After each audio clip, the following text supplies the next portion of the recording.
দুনিয়াতে করোনা ভাইরাসের দাপট ক্রমশ বেড়েই চলেছে। প্রায় ৮০ লাখের মতন মানুষ এই ভাইরাসের শিকার হয়েছে, যাদের মধ্যে ৪ লাখের থেকেও বেশি মানুষ প্রাণ হারিয়েছে। ভারতের পরিস্থিতিও দিনকে দিন খারাপ হচ্ছে। ইতালি, স্পেন, ব্রিটেন সবাইকে টপকে ভারত এখন আক্রান্তের তালিকায় ৪ নম্বরে চলে গেছে। এত কিছু প্রতিকূলতা থাকা সত্ত্বেও ভারত বাজিমাত করে দিয়েছে। ইতিহাসে এই প্রথমবার ভারত এই সীমা পার করে ফেলেছে। ভারত এলিট ক্লাবে পদার্পণ করেছে, যেখানে কেবল বিশেষ দেশগুলোই অবস্থান করে। সব দেশের ক্যাপাসিটিই থাকে না এই ক্লাবে সামিল হওয়ার। ভারত এই বাজি তখনই মেরেছে যখন পুরো দুনিয়া ডাউন খাচ্ছে আর একমাত্র ভারতের গ্রাফ ওপরে উঠছে। একবার শুধু ভাবুন, যদি পরিস্থিতি সাধারণ হতো তাহলে ভারত এখানে কি না করে দেখাতে পারত। ভারতের এই গ্রোথ সাস্টেনেবল গ্রোথ, যা পরবর্তী সময়েও জারি থাকবে। যেই স্পিডে এই গ্রোথ হচ্ছে তা আগেও চলতে থাকবে। এবং কেন, সেটাই আপনাদের ডিটেলসে বলবো। এই গ্রোথ টেম্পোরারি নয়, পার্মানেন্ট হতে চলেছে। ভারত এই মাসে সমস্ত রেকর্ড ভেঙে দেবে। আর স্বাধীনতার পর ভারত এই প্রথম $500 বিলিয়ন অর্থাৎ $500 ট্রিলিয়ন ফরেক্স রিজার্ভের মালিক হতে চলেছে। আর ভারত সেটা করেও দেখিয়েছে এক সপ্তাহ আগেই। আর প্রায় $8 বিলিয়ন জাম্প নিয়েছে। এই বছরের মার্চ মাস থেকে এখনো অবধি ভারতের যে ফরেক্স রিজার্ভ রয়েছে, অর্থাৎ ভারতের খাজানায় $24 বিলিয়ন। যদি টাকা হিসেব করা হয় 1,80,000 কোটি টাকা মূল্যের যে বিদেশি মুদ্রা ভান্ডার ভারতের খাতায় জমা হয়েছে, শুধু ভাবুন কতটা বড় অ্যামাউন্ট ইন্ডিয়ান ইকোনমিক্সে যুক্ত হয়েছে আর যা দ্রুতগতিতে বাড়ছে।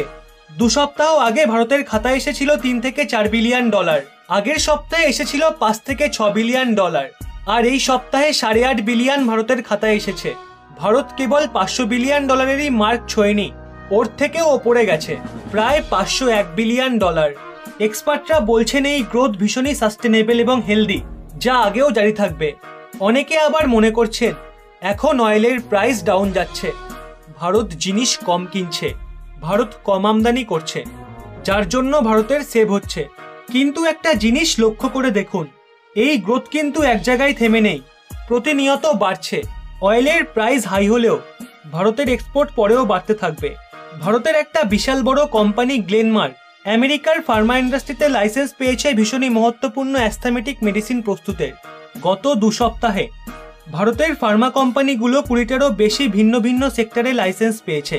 ভারতে যে বড় মার্কেট রয়েছে, যেখানে প্রতি বছর $88 বিলিয়ন আমেরিকান মেডিসিন ইম্পোর্ট করা হয়, ভারত ওই মার্কেটকে কবজা করার চেষ্টায় রয়েছে।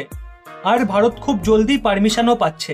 যেই হাইড্রক্সি ক্লোরোকুইন ভারত আমেরিকাকে দিয়েছে, সেটা আমেরিকাতে সফল হোক না হোক ভারতে সফল হচ্ছে। ফিজের যে রেটিংস এসছে, তাতে ফিজ বলেছে ভারত যখন কোভিড-19 মহামারী থেকে বেরোবে তখন ভারতের গ্রোথ র্যাপিডলি বাড়বে, যাকে আটকানো এক কথায় প্রায় অসম্ভব হয়ে দাঁড়াবে।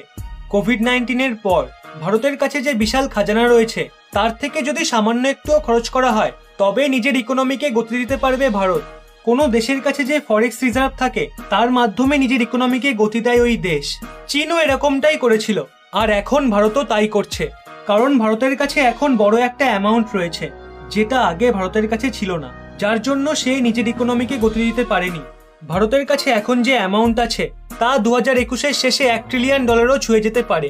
কারণ চীন থেকে অনেক কোম্পানি বেরিয়ে আসছে, আর সেই কোম্পানিগুলো ভারতকেই চীনের বিকল্প হিসেবে দেখছে। তাই আশা করা যায় এই বিশ্ব মহামারী কেটে গেলে ভারত উন্নতির শিখর ছোঁবে এবং বেকারত্ব সমস্যাও মিটবে। যেই শ্রমিকরা আজকে প্রাণের ভয়ে কাজ ফেলে নিজের রাজ্যে ফিরছে, বিগত সময়ে তারা হয়তো আর কাজও পাবে না, বেকারত্ব বাড়বে। চরম আর্থিক সংকটের মধ্যে পড়তে হবে আমাদের সবাইকে। কিন্তু এই জগতে সবকিছুই পরিবর্তনশীল, কোনো কিছুই চিরস্থায়ী নয়। প্রতিটা খারাপ সময়ের পরেই তো একটা ভালো সময় আসে, না হয় আবার হবে শেষ থেকে শুরু। এখন শুধুই অপেক্ষা। এই ব্যাপারে আপনার কি মনে হয় অবশ্যই কমেন্ট করে জানান।